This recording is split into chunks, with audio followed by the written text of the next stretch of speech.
morning. Once again, good morning. Good morning. Good morning.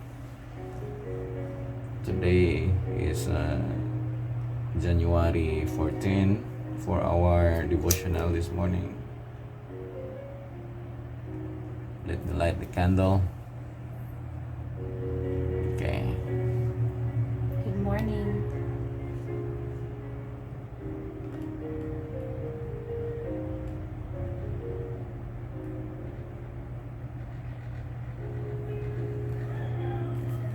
Okay, we will listen to the Word of God again. We will study, and then let's start the day.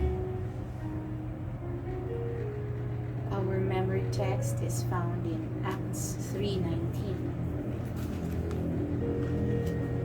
So we'll read Acts 3:19.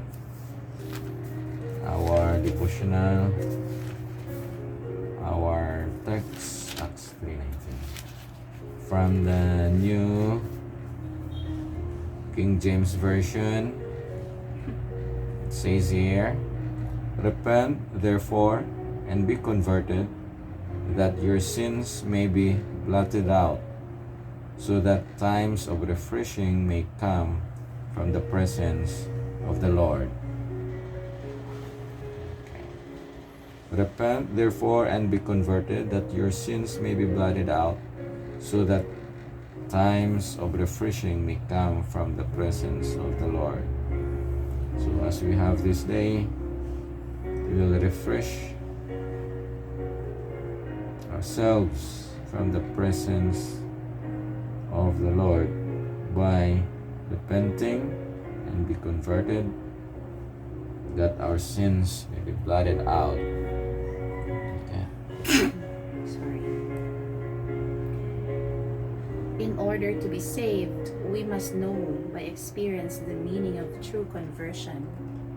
It is a fearful mistake for men and women to go on day by day professing to be Christians yet having no right to the name. In God's sight, profession is nothing, position is nothing. He asks, "Is the life in harmony with my precepts?" There are many who suppose that they are converted, but who are not able to bear the test of character presented in the Word of God. So, what is this? Positions, professions. Yeah. Positions, professions are nothing. But what is important is the character of God in our lives. Yeah. Continue. Conversion is a change of heart, a turning from unrighteousness to righteousness, relying upon the merits of Christ, exercising true faith in Him. The repentant sinner receives pardon for sin. As he ceases to do evil and learns to do well, he grows in grace and in the knowledge of God. He sees that in order to follow Jesus, he must separate from the world, and after counting the cost, he looks upon all as loss, if he may but win Christ.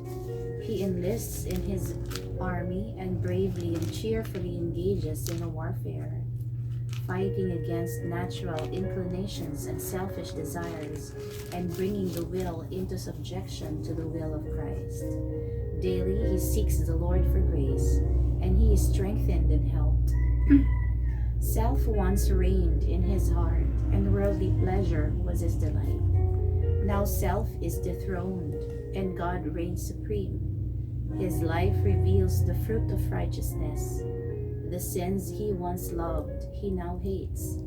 Firmly and resolutely he follows in the path of holiness. This is genuine conversion. Let us not forget that in his conversion and sanctification, man must cooperate with God.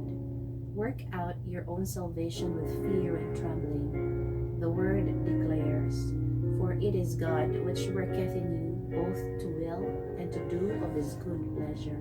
Man cannot transform himself by the exercise of his will. He possesses no power by which this change may be effected. The renewing energy must come from God. The change can be made only by the Holy Spirit. He who would be saved, high or low, rich or poor, must submit to the working of His power. Wow. So we really need submission to the power of the Holy Spirit. The title is Change of heart. Change of Heart. So before you can change your character, before you can change your life, your lifestyle, it says there, change of heart is the one should be done first. But it's not Of yourself. yeah, it has to be between you and the Lord, otherwise the change will not happen. Okay. So repent therefore and be converted, that your sins may be blotted out, so that times of refreshing may come from the presence of the Lord. So you have to claim the renewing power, the refreshing power of the Holy Spirit. You have to receive Christ. That's it. Thank you so much. January 14, a change of heart. Yeah, man. God bless. See you tomorrow.